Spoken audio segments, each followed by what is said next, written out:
오늘은 맥주감사주일입니다.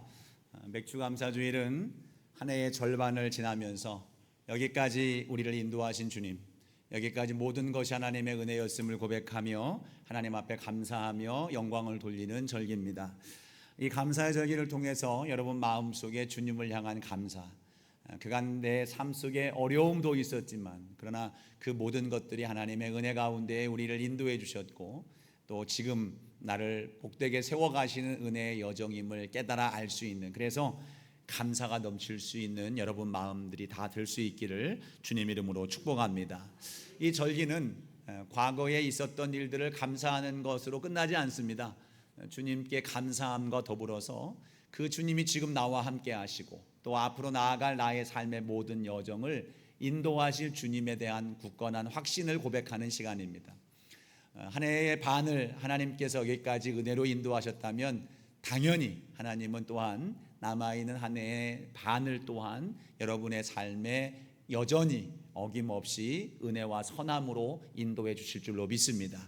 이 주님 앞에 믿음을 고백하며 그 이루실 주님의 은혜로운 역사를 또한 미리 감사함으로 나아갈 수 있는 우리가 되어야 될 줄로 믿습니다. 백주절의 절기의 전통은 성경에 보니까 하나님 앞에 감사의 예배를 드릴 뿐 아니라 성도들과 함께 형제들과 이웃들과 감사의 나눔을 갖는 시간들을 갖습니다. 또 특별히 이웃들을, 어려운 사람들을 구제하는 그러한 과정도 갖게 되는데, 여러분 오늘 여러분들 속회의 모임을 통해서 여러분 이 기쁨의 절기를 함께 나누고 식사만 하고 그냥 우리 나들이에서 바깥에서 식사만 하는 거야 라는 정도가 아니라 그 속에서 하나님이 나를 어떻게 인도해 주셨는지, 또 그것이 얼마나 감사한 일인지 서로 이야기를 나누고 그것을 통해서 또 함께 기뻐하고 즐거워할 수 있는 그러한 시간으로 삼으려 합니다. 그런 복된 시간, 오늘 오후 시간이 될 수 있기를 주님 이름으로 축복합니다. 그리고 이 절기의 즈음에서 이번 주 목요일 날 이제 청년부가 필리핀, 우리가 선교하는 작은 것들을 섬기고 있지만 그 섬김의 그 은혜의 흐름과 사랑의 흐름이 어떠한 곳으로 흘러가고 있는지를 가서 눈으로 확인하고 그들을 위해서 중보하고 또 그들 가운데 임한 하나님을 또한 그곳에서 그 현장에서 또 만날 수 있는 그러한 시간이 될 것입니다.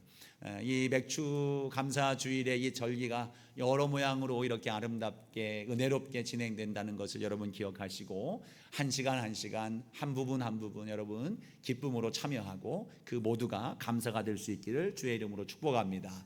여러분 서로 인사 먼저 하고 시작할까요? 지금까지 인도하신 주님께 감사합시다. 서로 인사하며 감사를.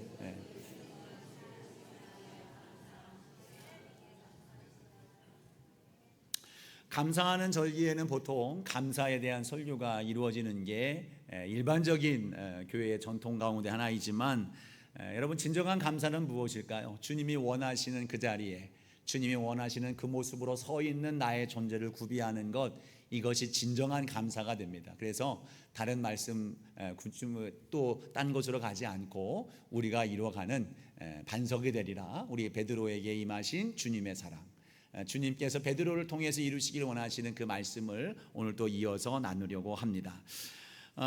주님께서 처음 예수님이 베드로를 만나셨을 때 주셨던 말씀 여러분 기억하시죠? 시간마다 간간 계속해서 반복되는 표현이었습니다만 너는 반석이 되리라, 반석이 될 것이다 라고 하는 말씀을 주님이 주셨습니다.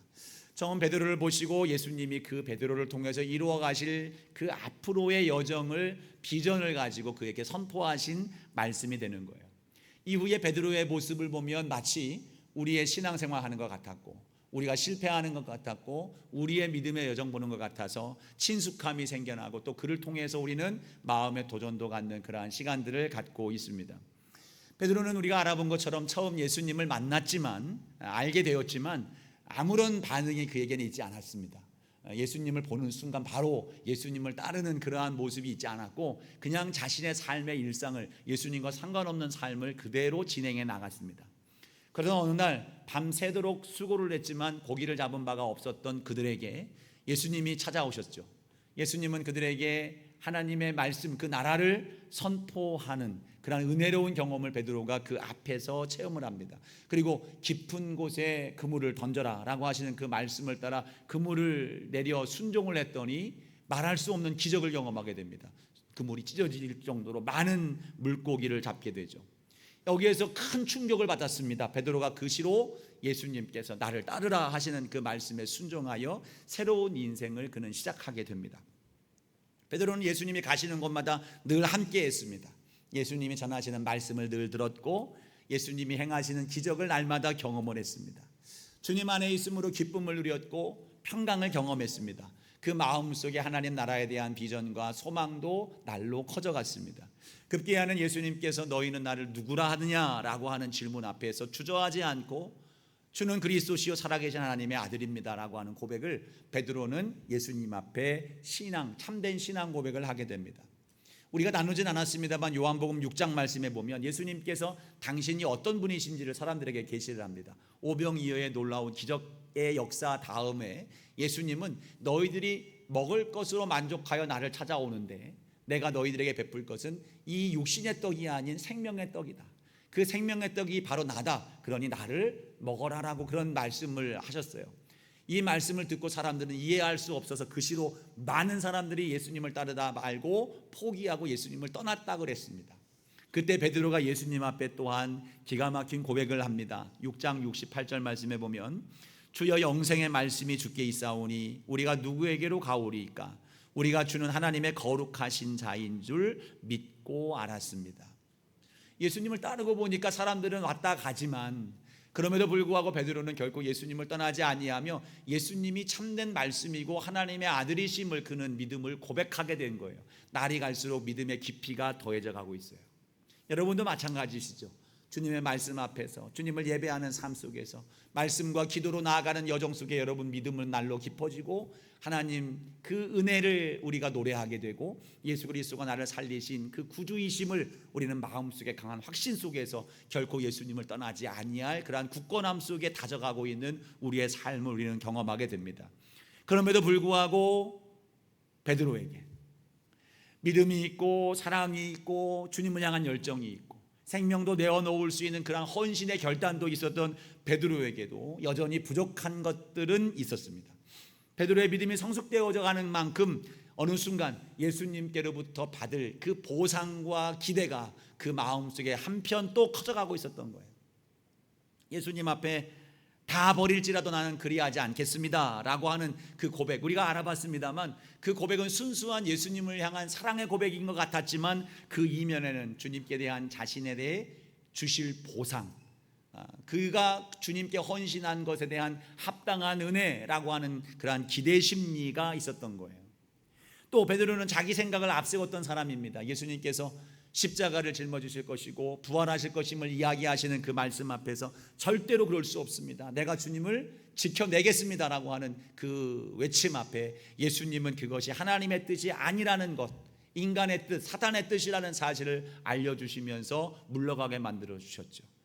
예수님이 붙잡히시던 날 밤에도 이 베드로는 칼을 빼들고 내가 예수님을 지킬 수 있다라고 하며 예수님을 지킬 것처럼 목숨을 걸고 그 앞에 섰지만 예수님은 그것이 하나님의 뜻이 아닌 너의 생각이고 육신의 생각이라는 것을 밝혀주시면서 칼을 다시 칼집에 꽂게 만들어 주셨어요. 위기를 직면했을 때의 태도도 달랐습니다. 베드로는 결단코 예수님을 부인하지도 않고 감옥에 갈지라도 죽으실지라도 내 생명 바치겠습니다라고 이야기를 했지만 정작 목숨의 위기 앞에서 베드로는 가차없이 예수님을 모른다 부인하고 도망을 쳐버렸어요.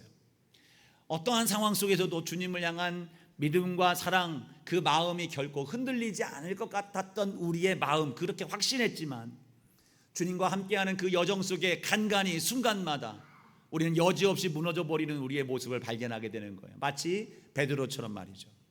이것은 우리의 큰 잘못, 물론 잘못이죠. 그러나 이것이 안타까운 우리 인간이 갖고 있는 한계요 현실인 겁니다.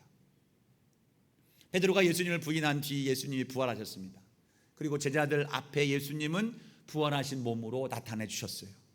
베드로도 그 예수님, 부활하신 예수님을 만난 제자들 틈에 끼어 있었을 거예요. 근데 문제는 무엇입니까? 부활하신 예수님을 베드로가 만났지만 베드로는 그 안에 있는 예수님을 부인했다는 그 죄책감이 여전히 강하게 작용되고 있었던 것 같습니다. 그것이 21장, 우리 읽지 않았습니다만 3절 말씀에 나오고 있어요.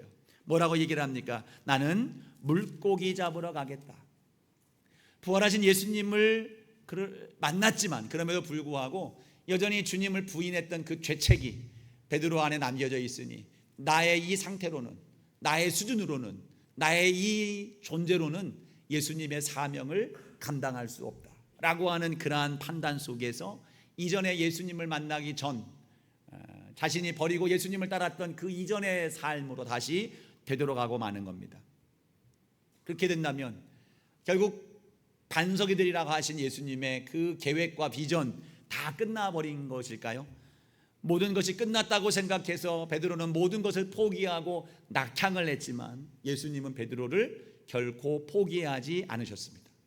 부활하신 예수님께서 고향에 돌아가서 고기를 잡고 있는 베드로를 직접 찾아가신 거예요. 마태복음 우리가 지난주에도 말씀을 나눴습니다만 마태복음 26장 말씀에 예수님께서 말씀하신 바 너희보다 먼저 갈릴리에서 기다릴 것이다 라고 말씀하신 그 말씀처럼 주님은 이미 그들이 낙향할 것을 아시고 그 자리에 찾아가신 겁니다. 그리고 예수님은 베드로를 만나 주십니다. 그리고 예수님의 말씀처럼 그가 진정한 반석으로서 그리고 흔들리지 아니하는 삶으로서 하나님의 영적인 권세와 영적인 그러한 삶을 살아갈 수 있도록 그의 삶을 완전히 바꾸어 놓으시는 거예요. 베드로를 찾으신 예수님이 그를 변화시킨 질문이 있습니다. 무엇이 그를 그렇게 바뀌어지게 만들었을까요? 15절 말씀해 보니까 우리가 아주 잘 알고 있는 질문이 지금 베드로에게 던져지고 있습니다. 이렇게 말씀을 하시죠. 요한의 아들 시몬아, 내가 이 사람들보다 나를 더 사랑하느냐? 요한의 아들 시몬아, 내가 다른 사람, 이 사람들보다 나를 더 사랑하느냐? 지금 예수님이 집중하시고 계시는 것이 무엇입니까? 사랑입니다. 내가 나를 사랑하느냐 하시면서 사랑의 문제에 집중하고 계시는 거예요. 예수님과 우리의 관계는 무엇인가 어떤 이해에 얽매여서 서로 필요를 주고받는 그러한 관계가 아닙니다. 사랑의 관계인 거예요. 이 관계에 문제가 생겼을 때에 믿음이 깨져나가는 겁니다. 이 사역이 깨져나가는 거예요. 열정이 식어질 수밖에 없는 겁니다. 모든 면에 있어서 문제가 생겨나는 거예요. 무엇이요? 사랑이 식어질 때에, 사랑의 관계가 깨어질 때 말이죠. 여러분, 오늘 베드로에게 하신 질문을 여러분에게 주님이 하신다면 여러분 어떤 대답을 하시겠습니까? 여러분, 오늘 여러분들에게 주님이 하시는 질문을, 베드로에게 하신 질문이 여러분에게 주시는 질문이라고 여기면서 이 말씀을 대해야 됩니다. 네가 나를 사랑하느냐? 여러분, 하나님은 사랑이십니다. 주님은 나를 지으셨어요. 그 지으심으로 인해서 더욱 강력하게 저와 여러분을 사랑하시는 그 사랑으로 우리 가운데 임하여 주시는 겁니다. 그 강력한 사랑의 증거가 무엇입니까? 바로 십자가입니다. 예수님께서 나를 위하여 모든 것을 바쳐 생명을 내어주신 그 크신 사랑, 독생자하신 그 아들, 그 독생자를 아낌없이 내어주시는 그 사랑, 그것이 우리를 향한 크신 사랑이 된 거예요. 그 큰 사랑을 입은 자가 저와 여러분이랍니다. 그렇다면 우리가 하나님께서 사랑으로 임하셔서 내가 나를 사랑하느냐라고 하는 질문 앞에 우리가 반응해야 될 대답은 무엇입니까? 바로 또한 마찬가지 사랑인 것입니다. 이 사랑을 고백하는 것이 우리의 믿음의 핵심인 겁니다. 믿음이 있지만 믿음의 근거에 사랑이 존재하지 않는다면 그 믿음은 결코 오래갈 수가 없습니다. 우리는 주님을 사랑하신, 나를 사랑하신 그 주님을 사랑함으로 나아가기 때문에 하나님을 믿는 믿음을 고백할 수 있고 주님이 제시하신 그 미래와 그 나라를 소망으로 바라볼 수가 있게 되는 것입니다. 주님의 질문을 받은 베드로 15절 말씀해 보니까 뭐라고 대답합니까? 주여 그러하나이다. 내가 주님을 사랑하는 줄 주님께서 아시나이다. 주님 그렇습니다. 저는 주님을 사랑합니다. 주님 아시잖아요 라고 대답을 하는 거예요. 근데 예수님은 이 말씀을 들으신 뒤에 만족하지 않으신 것처럼 2번, 3번 연거푸어서 또 질문을 하시는 거예요. 당황스러운 상황이죠. 17절 말씀해 보니까 베드로가 이 3번째 질문을 받은 뒤에 근심하면서 대답했다고 그랬습니다. 내가 나를 사랑하냐라고 한 질문 앞에 주님 모든 것을 아시오매 내가 주님을 사랑하는 줄을 주님께서 아시나이다. 여러분, 예수님이 왜 이 질문을 3번씩이나 하셨을까요? 오늘 우리는 이 3번의 질문에 대해서 함께 나눠보려고 합니다. 학자들, 많은 설교자들은 이 세 번의 질문, 주님은 이 세 번을 질문한 이유를 아무런 말씀도 하지 아니하고 질문만 하셨기 때문에 이것이 무슨 목적인지를 명확하게 알 수는 없습니다. 그러나 이 말씀을 우리가 깊이 묵상하면서 몇 가지 우리를 회복시키시고 우리를 바르게 세워가시며 반석으로 세워가시기를 목적하시는 예수님의 그 간절함을 만나볼 수가 있게 됩니다. 여러분, 오늘 저와 여러분에게도 동일하게 주시는 이 질문 앞에 여러분 온전히 설 수 있기를 소망합니다. 그러면서 하나하나 우리가 그 의미를 나누면서 여러분에게 기대하시는 주님의 마음을 찾기를 바라고, 그 주님 앞에 주님, 제가 주님을 사랑하는 줄 아십니다 라고 고백할 수 있는 저와 여러분 모두가 될 수 있기를 소망합니다. 먼저는 주님께서 너의 한계를 바라보라 라고 하는 의도로 이 질문을 주신 겁니다. 배를 타고 고기를 잡던 제자들은 그 앞에 계신 분이 예수님이라는 사실을 몰랐습니다. 근데 한 제자가 예수님이다 라고 하는 외침을 듣는 순간 베드로는 그 벗었던 옷을 다시 입고 무태 도착하기도 전에 그 물에 빠져서 헤엄을 쳐서 예수님 앞으로 나옵니다. 주님 앞에 나와 그 간절한 마음으로 주님 앞에 뛰어간 것이죠. 그 예수님 앞에 섰을 때에 예수님이 만들어 놓으신 극적인 상황 앞에 그는 마주하게 됩니다. 예수님이 앉으신 그 자리에는 숯불이 피워져 있습니다. 그 숯불 위에는 물고기가 굽혀지고 있고 그 옆에는 예수님이 준비하신 떡이 있습니다. 제자들에게 아침 식사를 준비해 주신 거예요. 밤새도록 수고한 그들을 위해서 마련하신 식탁입니다. 예수님은 밥을 다 먹은 이후에 베드로에게 질문을 하는 겁니다. 너는 나를 사랑하느냐? 이 질문 앞에서 베드로는 어떤 생각을 하게 됐을까요? 수일 전 이 모닥불 앞에서 예수님을 부인했던 그날 자신을 짓누르는 죄책감과 자신을 억압하고 있었던 그 마음, 그 무거운 짐 같은 상황이 머릿속에 펼쳐졌을 거예요. 그 마음에 가득했을 것입니다. 모닥불 옆에서 여종이 자기에게 물은 질문, 너도 예수와 한패구나. 아니야, 나는 그 사람을 몰라. 도무지 네가 무슨 말을 하는지 나는 알 수가 없다라고 부인했던, 3번씩이나 부인했던 자신의 모습, 그리고 그 순간 자신을 바라보셨던 예수님의 얼굴, 그 눈빛이 그 순간 막 떠올랐을 거예요. 예수님은 오늘 이 질문을 통해서 우리에게도 그 순간이 떠오르기를 원하고 계시는 거예요. 예수님을 떠났던 그 순간, 예수님 앞에서 죄책감 때문에 무너져 앉아 있었던 그 순간, 나는 예수님을 도무지 모른다고 생각하면서, 그리고 내가 세상의 모든 즐거움과 유익을 쫓아서 예수님과 상관없었던 삶을 살았던 나의 그 순간, 무너졌던 그 시간, 이것을 여러분 오늘 주님 앞에서 떠올리기를 원하고 계시는 겁니다. 예수님은 왜 그것을 떠올리라고 하십니까요? 왜 그것을 떠올리는 상황을 만드십니까? 다시 좋지 않은 기억을 떠올려서 그를 지적하고 책망하시기 위함입니까? 아니었을 거예요. 만약 예수님이 책망하고 지적하실 목적이었다면 굳이 예수님은 십자가를 지실 이유가 없을 거예요. 십자가를 지셨다는 사실은 그것을 다시 책망하고 지적하실 목적이, 이유가 전혀 없다는 것을 말해주고 있는 겁니다. 단지 예수님은 그때의 기억을 되살려 주시는 거예요. 다 버릴지라도, 감옥에 갈지라도, 죽을지라도 주님, 저는 주님을 버리지 않겠습니다 확신했지만 실상 아무것도 할 수 없었던, 실상 현실을 마주했을 때에 자기는 속절없이 무너질 수밖에 없었던 그 자신의 한계를 바라볼 수 있도록 그의 생각을 떠올려 주시는 겁니다. 베드로와의 대화 속에서도 예수님이 질문하시는 질문과 베드로가 대답하는 이 대화 속에서 여기서 사용하는 사랑이라고 하는 단어를 살펴보면 그러한 예수님의 마음과 의도를 우리는 생각해 볼 수가, 밝혀볼 수가 있는 거예요.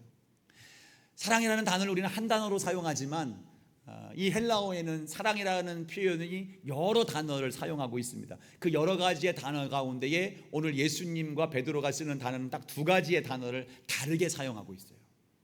예수님이 쓰는 단어는 아가파오, 쉽게 얘기해서 아가페라고 하는 단어인데 이것을 동사형으로 하면 아가파오라고 하는 단어로 됩니다. 아가파오, 예수님이 베드로에게 물으실 때 썼던 단어예요. 내가 나를 아가파오 하느냐? 라고 하는 질문이죠.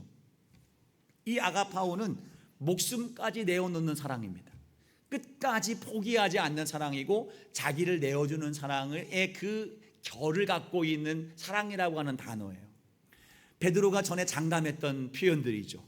주님, 제가 주님과 함께 생명도 감옥에도 가겠습니다라고 얘기했던 그 마음을 품고 사랑하는 것이 아가파오의 사랑인 거예요.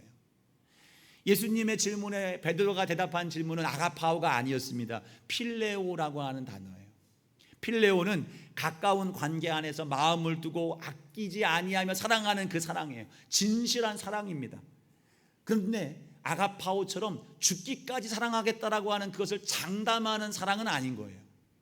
이것이 혼용이 되어서 그냥 사랑한다라고 하는 표현 속에는 그것을 굳이 구분하지는 않지만, 이 요한복음 속에 담겨져 있는 예수님의 특수한 상황 속에서 예수님과 베드로가 오가는 대화 속에서는 명확하게 이 단어를 두 개로 구분하고 있다는 거예요.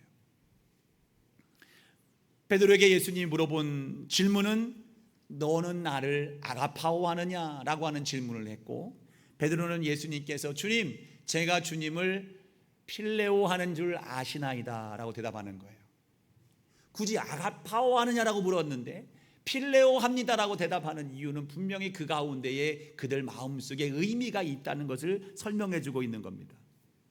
예, 주님 그렇습니다. 저는 주님을 필레오합니다. 우리식으로는 그냥 주님 사랑합니다. 같은 말, 똑같은 의미처럼 보이지만 이 대화를 재구성하면 분명히 그 의미는 다릅니다. 예수님이 질문하신 질문을 풀어보면 이겁니다. 베드로야, 네가 나를 아가파오하느냐? 네가 일전에 말했던 것처럼 네가 나를 죽기까지 사랑하겠다고 했던 그 마음이 여전히 너에게 있느냐? 그렇게 나를 사랑하느냐라고 하는 질문을 하신 거예요. 여기에 대해서 베드로의 대답은 이렇습니다. 예, 주님, 저는 주님을 사랑합니다. 근데 주님 보셨잖아요. 죽기까지 사랑한다고 말했지만 내 삶의 한계에 속절없이 무너져 버렸던 나를 주님 아시잖아요. 그래서 저는 주님 필레오합니다. 주님 사랑합니다. 사랑하는 건 사실입니다. 그러나 저는 주님 앞에 목숨을 바치겠다고 다시 장담하기는 어려운 실정입니다. 이렇게 고백하고 있는 거예요. 여러분, 결혼하기 전에 사랑 고백 한번 들어보셨나요? 결혼하기 전에는 여성편에서 남성에게 묻죠. 나를 사랑해? 사랑해. 죽을 수도 있어? 죽기까지 사랑해? 라고 하는 질문을 혹시 들어보셨나요? 여러분, 대부분 결혼하기 전에는 죽기까지 사랑해? 라고 질문을 하면 그래, 나는 당신을 죽도록 사랑해, 죽기까지 사랑해 라고 하는 질문을 어렵지 않게 할 수 있습니다. 결혼하고 난 뒤엔 바뀔까요? 그렇지는 않죠. 사실 죽을 상황이 안 됐기 때문에, 그리고 그 사랑은 변치 않는 여러분의 사랑이기 때문에 남편은 여러분을 정말로 죽기까지 사랑할 것입니다. 근데 현실을 당하면 그것이 정말 죽기까지 사랑할 수 있을까요? 여러분, 이것은 우리가 한번 생각해 볼 필요가 있는 부분들입니다. 연인인 사이에서 여자가 남자 친구에게 묻는 거예요. 나를 죽도록 사랑할 수 있어? 죽을 수도 있어? 라고 하는 질문 앞에 남자가 대답합니다. 난 당신을 분명히 사랑해. 근데 죽을 수 있는 거는 한 번 더 생각을 해봐야 되겠어. 여러분, 이거 보면 사랑이 깨질 수도 있죠. 지금 바로 이 대화가 지금 예수님과 베드로의 대화인 겁니다. 너는 나를 죽기까지 사랑할 수 있니? 라고 하는 질문 앞에 주님, 저는 정말 주님 사랑합니다. 근데 아시잖아요. 제가 실패한 거 아시잖아요. 죽도록 사랑한다는 것은 제가 할 수 없는 걸 주님 아시니, 그러나 저는 주님 필레오 사랑합니다, 진실합니다라고 하는 것을 베드로는 지금 대답하고 있는 것입니다. 어쩌면 베드로에게 예수님이 듣고 싶은 대답이 바로 이것이었을 거예요. 세 번째, 주님께서 이제는 그 아가파오 하느냐라는 질문을 세 번째 질문에서는 바꾸시는 거예요. 너는 나를 아가파오 하느냐라고 두 번 질문했다가 세 번째에서는 그래, 그러면 너는 나를 필레오 할 수 있느냐라고 묻죠. 그때 예수님께 질문, 아가파오 할 수 있냐라고 질문이 갑자기 자기가 대답했던 수준의 그 필레오로 내려오니까 근심하는 베드로의 모습을 성경은 담고 있습니다. 내가 그 수준밖에 안 되는구나. 지금 실패했던 베드로는 자신의 수준이 이전에는 아가파오 할 수 있는 생명까지 바치겠다라고 호언장담했던 그 수준에 도달할 수 없는 미약한 존재라는 사실을 분명히 깨닫게 된 사실이에요. 그래서 이제는 주님 앞에, 주님, 저는 연약한 사랑일 수밖에 없습니다. 물론 이 사랑 자체가 부족한 사랑이라고 말하는 것이 아닙니다. 주님이 요구하시는 아가파오에 미치지 못하는 그 상황을 베드로가 지금 직시하고 직면하고 그 고백을 하고 있다는 것을 말씀을 드리는 것입니다.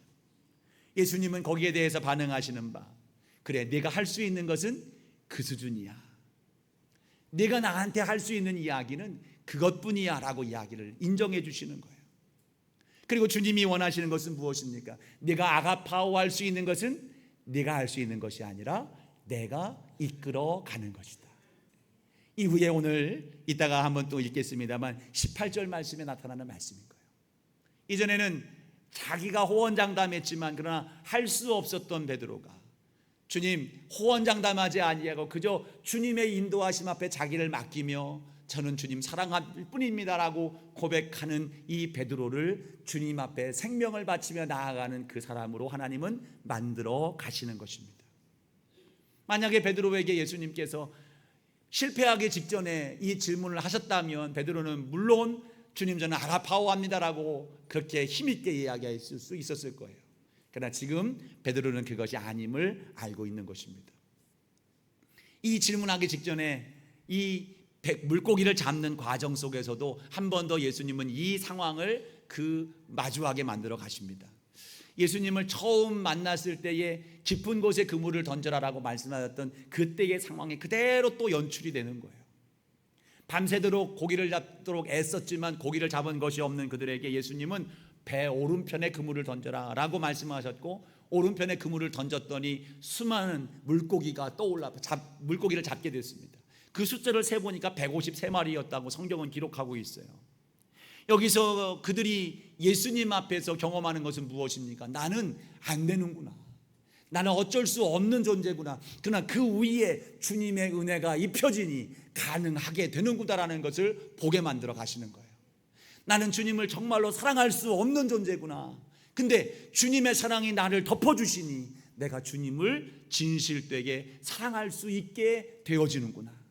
이것을 지금 주님은 베드로에게 보게 만들어 주시는 것이고, 저와 여러분에게 오늘 깨닫게 해주시는 목적으로 우리에게 질문을 하시는 것입니다. 여러분, 주님을 사랑하시나요? 예, 아멘을 하시지만 그러면 더 하나, 여러분 주님을 위해 목숨을 바칠 수 있는 사랑 여러분에게 있으십니까? 예. 좀 줄어들었죠. 예.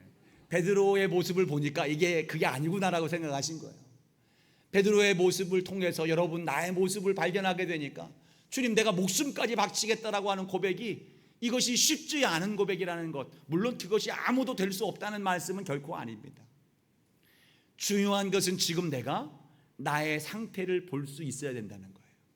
장담할 수 있는 존재가 될 수가 없는 유한하고 한계를 갖고 있는 인생이라는 것을 이 시간 우리는 깨달아야 된다는 것입니다. 그러므로 우리는 이 한계 앞에서 주님을 의지할 고백을 가져야 되는 거예요. 베드로의 고백처럼 주님, 저는 주님 사랑합니다. 근데 주님 아시잖아요, 내가 힘이 부족하고 연약합니다. 나는 오직 주님만 의지하오니 주님의 그 아가파오 하시는 그 사랑 안에 내가 거할 수 있게 해주십시오. 나를 주님 그렇게 인도해 주십시오라고 고백하는 것이 저와 여러분이 주님께 드릴 아름다운 고백인 줄로 믿습니다. 이 고백은 어떨 때요? 내 한계를 볼 때, 네가 나를 사랑하느냐라고 하는 질문 앞에서 주님 저는 속절없이 무너질 수밖에 없는 부족한 존재입니다 라는 것을 깨닫는 저와 여러분이 되어질 때에 이 진정한 고백이 가능하게 되는 줄로 믿습니다. 두 번째 이 질문의 의미는 용서를 위한 거예요. 용서를 이어서 주님은 우리의 마음을 치료해 주시고자 하는 의도로 이 질문을 하시는 겁니다. 베드로가 예수님을 부인한 뒤에 그 마음속에는 스스로를 용서하지 못했을 거예요. 야, 너 정도밖에 안 돼, 이 정도밖에 안 되는 존재야 라고 하면서 자책을 끊임없이 다그치고 있었을 수도 있습니다. 그런 가운데 예수님이 찾아오셔서 너는 나를 사랑하느냐라고 하는 질문은 내 안에 여전히 남아있는 그 사랑을 확인하시는 거예요. 그 사랑을 왜 확인하십니까? 괜찮아, 너의 마음이 나를 증오하고 미워 버린 것이 아니라 연약함 때문에 그런 것이라면 나는 너를 여전히 포기하지 않아 라고 우리를 받아들이시는 예수님의 마음이신 겁니다. 여러분, 우리는 주님의 그 질문 앞에 서야 되는 거예요. 오늘 또 실패했고 또 좌절했습니다. 옛사람의 모습, 분노를 감정 다스리지 못했고 또 실패해서 연약했던 우리의 모습이 다시 떠올랐던 그러한 기억들, 여러분 오늘 아침에도 그럴 수 있었을 겁니다. 근데 주님은 오늘 여러분을 다시 여러분에게 물어보시는 거예요. 내가 나를 사랑하느냐라고 하는 질문을 하시죠. 주님이 하시는 말씀의 의도는 뭘까요? 그럴 줄 알았어. 너 그럴 줄 알았어. 근데 여전히 나는 너를 사랑한다. 그것 때문에 낭망하지 말고, 그것 때문에 포기하지 말고 내 사랑 안에 거해라. 내 안에 다시 여전히 머물러 있어라. 나를 사랑하는 그 마음이 있는 한 결코 나는 너를 떠나지 아니하고 너와 함께 할 것이니 너는 나와 함께 내 안에 있으라라고 우리를 부르시는 거예요. 그 무조건적인 사랑, 우리가 잘못했다고 포기하시는 사랑이 아니라 끝까지 사랑하시는 그 사랑. 우리 장로님 아까 기도하실 때, 항상 기도하실 때마다 장로님은 그 표현을 쓰세요. 끝까지 사랑하시는 예수님 이름으로 기도합니다. 우리를 포기하지 아니하시고 끝까지 용서해 주시는 그 사랑 앞에 여러분의 마음을 얹어서 주님과 함께 나아가는 삶이 되기를 소망합니다. 용서하시기 위해서 베드로를 찾아오셨습니다. 그리고 그 마음을 회복시켜 주시는 거예요. 그리고 앞서 말씀을 드렸던 것처럼 예수님은 그 상황을 또 만들어 놓으셨어요. 일전에 특수부대를 전역한 한 어떤 분의 인터뷰 영상을 본 바가 있습니다. 그가 낙하를 훈련을 하는데 그 가방이 다리에 걸려서 지금 펼치면 이 낙하산 줄이 꼬여서 영락없이 어김없이 떨어져 죽을 수 있는 상황인 거예요. 그럼에도 불구하고 고민하다가 그 상황에서 낙하산을 펼쳤는데 가까스로 살아난 겁니다. 여러분 다시 뛰어내리고 싶은 마음이 생기겠습니까? 근데 그 다음 날 이분은 또 고공 낙하를 시작했다는 거예요. 그분이 하는 말이 그렇습니다. 그 트라우마를 극복하려면 그 상황을 다시 마주해야 되었다라고 그렇게 얘기를 하는 거예요. 모든 상처가 그런 방식으로 치유되는 것은 분명 아닙니다. 그러나 어떠한 실패의 일들 앞에서 우리가 도망친다고 그것이 사라지는 것은 결코 아니라는 겁니다. 그 문제를 해결하기 위해서 우리는 어떻게 해야 됩니까? 예수님을 만나야 되는 거예요. 예수님은 그 일을 해결해 주시기 위해서 하나의 상황을 연출해 주셨어요. 숯불을 피워놓는 거예요. 무태 딱 올라왔더니 베드로가 보는 장면이 숯불 앞에 앉아 계신 예수님을 보는 거예요. 어떤 장면이 떠올랐을까요? 수일 전 모닥불 옆에서 예수님을 모른다 부인했던 그 상황, 그리고 그 멀리 숯불을 넘어서 예수님이 그 얼굴이 비추어졌던 그 상황이 또 떠올랐을 겁니다. 예수님은 그 상황을 만들어 놓으신 겁니다. 낮에 찾아가실 수도 있었지만 그 어스름한 새벽녘에 불을 피워가시면서 예수님 앞에 베드로를 그 앉혀 놓으시는 거예요. 근데 이전과는 다르죠. 이전에는 그를 부인하는 모닥불 옆에 앉혀 놓으신 것이 아니라 예수님을 사랑한다는 고백을 3번씩이나 할 수 있도록 그를 그 자리에 앉혀 놓으시는 거예요. 여러분 그 3번의 대답 속에서 베드로의 마음은 어떤 마음을 가졌을까요?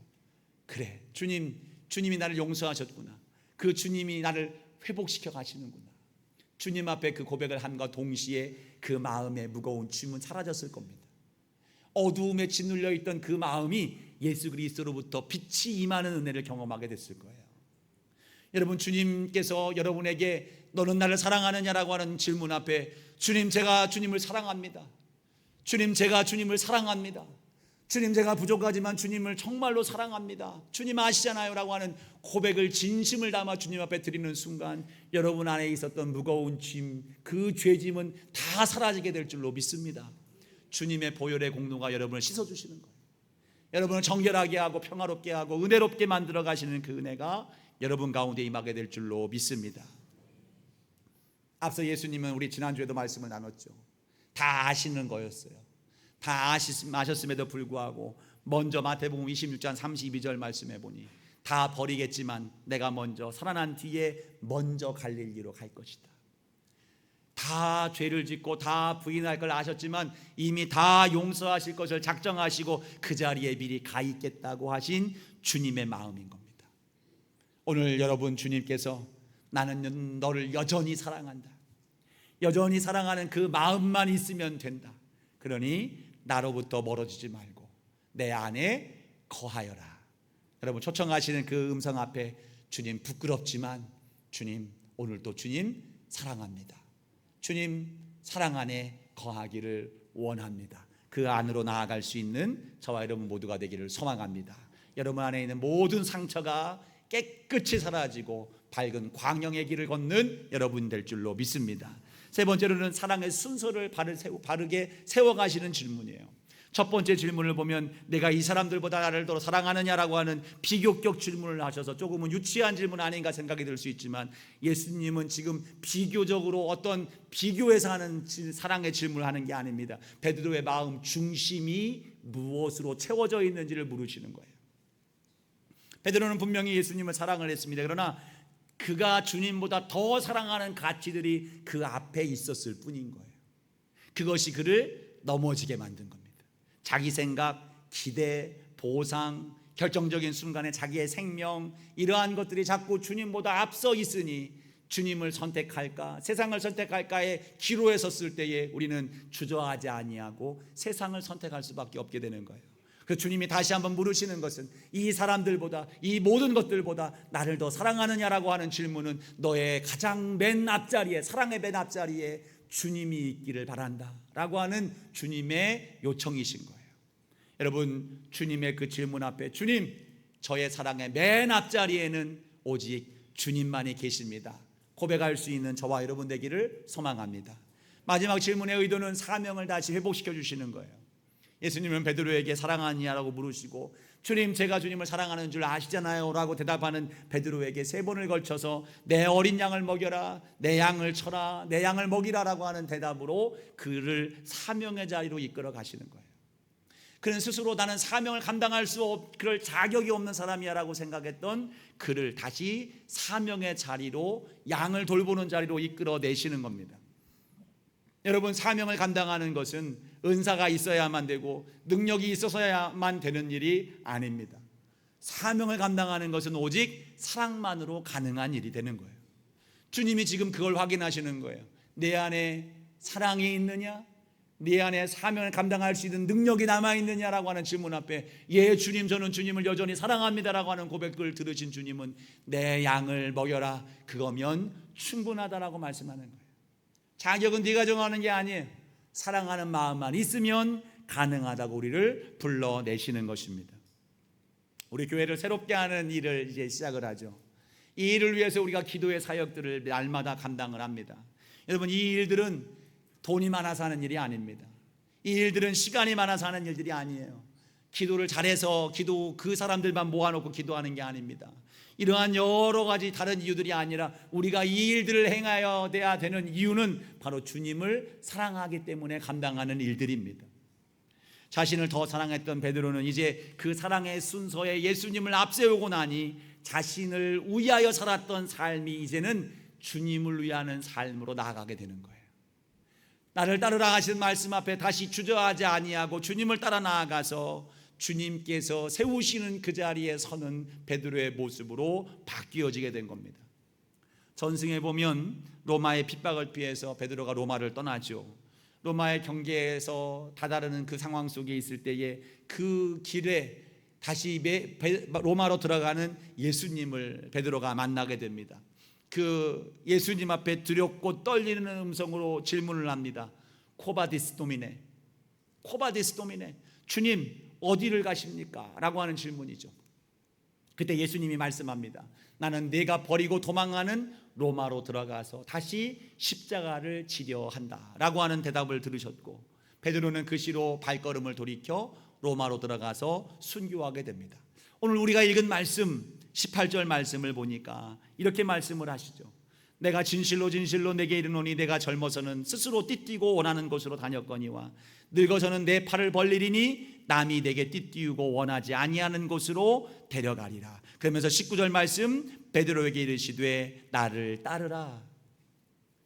여러분, 여종의 질문 앞에서 예수님을 부인했던 사람이 이제는 자신의 생명을 아낌없이 내어놓을 수 있는 반석 같은 존재로 바뀌어졌습니다. 그의 의지가 아름답게 살아났기 때문이요? 아니죠. 우리의 실패가 시작되기도 전에 이미 우리를 다시 만나주실 작정을 하신 예수님 때문에, 실패한 그 자리에 찾아오셔서 우리를 사랑으로 다시 붙잡아 주시며 내 안에 여전히 남아있는 그 사랑을 다시 뜨겁게 일으켜 세워주셔서 주님과 함께 동행하는 길로 나아갈 수 있도록 우리를 이끌어 가시는 주님이 우리를 반석으로 만들어 가시는 것입니다. 오늘 주님께서 베드로를 향하셔 주신 그 질문, 여러분 마음속에 가득 품으시기를 바랍니다. 내가 나를 사랑하느냐? 내가 나를 사랑하느냐? 내가 다른 사람들보다, 이 모든 것들보다 나를 더 사랑하느냐? 주님, 부끄럽지만 제가 주님을 사랑합니다. 부족하고 연약하지만 주님 나를 이끌어 주셔서 주님이 원하시는 그 반석 같은 삶으로 나를 세워 주십시오. 고백하며 주님께 모든 걸 맡기는 여러분 되기를 소망합니다. 그 고백이 있는 순간 여러분 안에 있는 모든 어두움은 떠날 것이며 주의 음성이 또 들려올 것이에요. 내 양을 먹이고 나와 함께 동행하며 나를 따르라 라고 하시는 이 음성을 들으며 주님과 함께 동행하고 주님이 주시는 그 영광스러운 삶을 아름답게 걸어 살아갈 수 있는 여러분 모두가 될 수 있기를 예수님 이름으로 축원합니다. 기도하겠습니다.